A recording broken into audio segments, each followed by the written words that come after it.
ఇప్పుడు మనం ఓటు గురించి మనం చాలా మాట్లాడుతూ ఉంటాం. అండ్ ఓటు వాల్యూ ఎంత అంటే మాట్లాడితే 500 600 మాట్లాడే రకానికి వచ్చాము. అంటే ఈ ఓటు వాల్యూ ఒకటి పోయింది. దానివల్ల ఏమవుతుందంటే ఈ పాలిటిక్స్లో ఉన్న ఈ డ్రామా మీద ఇప్పుడు దృష్టి. ఇప్పుడంతా కూడా కౌన్సిల్ అబాలిష్మెంట్ గురించి అడుగుతున్నారు. కౌన్సిల్ అబాలిష్ అయిపోతే పరిస్థితి ఏంటి, ఇది ఎందుకు కరెక్ట్ కాదని మాట్లాడుతున్నారు. సో దాని గురించి మనం అడుగుతాను. బట్ ఈ ఓటు వాల్యూ అనేది ఎందుకు పోతుంది అంటారు మనుషుల్లో? ఆ ఓటుకనే ఇచ్చే ఒక రెస్పెక్ట్ ఎందుకు తగ్గిపోతుంది అంటారు? దీనికి అసలు మన మూలంలోనే చెడు బీజాలు పడ్డాయి. ప్రజాస్వామ్యం అంటే కేవలం ఓటిచ్చేసి స్వేచ్ఛిస్తే నడిచేది కాదు. ప్రజాస్వామ్యం అంటే నేను చేసే నిర్ణయాలు, మిమ్మల్ని ఎన్నుకున్నాను అనుకోండి, నేను పన్నులు కట్టాను అనుకోండి, నేను కట్టే పన్నులకి నాకేమవుతుంది, మిమ్మల్ని ఎన్నుకుంటే జరిగేదేంటి, ఒక దరిద్రుని ఎన్నుకుంటే జరిగేదేంటి, నాకు లాభ నష్టాలు ఏంటి, ఇది అర్థం సామాన్యులకు కూడా సులభంగా బోధపడే రీతిన వ్యవస్థ నిర్మాణం కావాలి. అప్పుడు కొన్ని తప్పులు జరిగినా కూడా నేను నా బతుక్కి మీకు సరిగ్గా ఓటైపోతే, మీలాంటి వాళ్ళు ఎన్నుకోపోతే నేను నష్టపోతాను, నా పిల్లలు నష్టపోతాను అర్థమై ఒళ్ళు దగ్గర పెట్టుకుని చేస్తాను. ఆ తెలియని వ్యవస్థను పెడితే ఆ ఓటుకి విలువ ఎక్కడ ఉంటుంది? వేలే కానీ.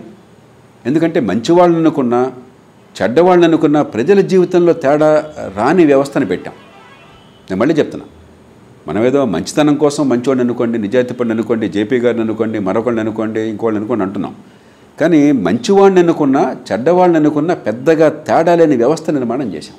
వాళ్ళ తప్పు కాదు, అది జనం తప్పు కాదు, ఎన్నికల్లో పోటీ చేసేవాడు తప్పు కూడా కాదు. అధికార కేంద్రీకరణ, మన ఎన్నికల వ్యవస్థ తీరు, ఈ రకరకాల కారణాల వల్ల ఎవరు ఎన్నుకున్నా కూడా పెద్దగా తేడా లేదు. కొద్దిపాటు వస్తే మనం చాలా అదృష్టం అనుకుంటున్నాం, అల్ప సంతోషంలో అయిపోయాం. దాంతో ఏమైంది, ఓటుకి విలువ పోయి వెళ్ళొచ్చేసింది. ఒక బీద దేశంలో విలువపోయి వెళ్ళొస్తే డబ్బులకి అమ్ముడిపోతారు.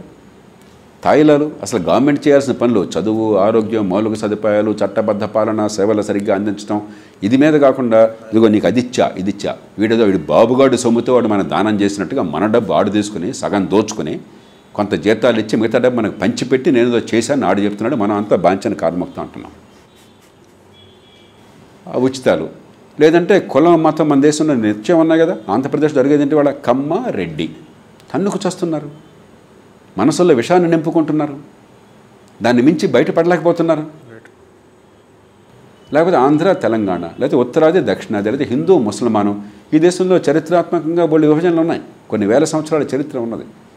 స్వతంత్ర పోరాటంలో జాతి నిర్మాణంలోనేమో ఈ జాతిని కల్పించడం కోసం ఈ కులాలు మతాలకు అతీతంగా మనలో జాతీయ భావాన్ని పెంచే ప్రయత్నం జరిగింది. ఇవాళ జాతిని మొక్కలు చేసి ఎన్నికల్లో గెలవడం కోసం రకరకాల ప్రయత్నాలు జరుగుతున్నాయి. మనం సాధించింది 70 ఏళ్ళు అదనమాట రాజకీయ రీత్యా. Like and subscribe Eagle Media Works.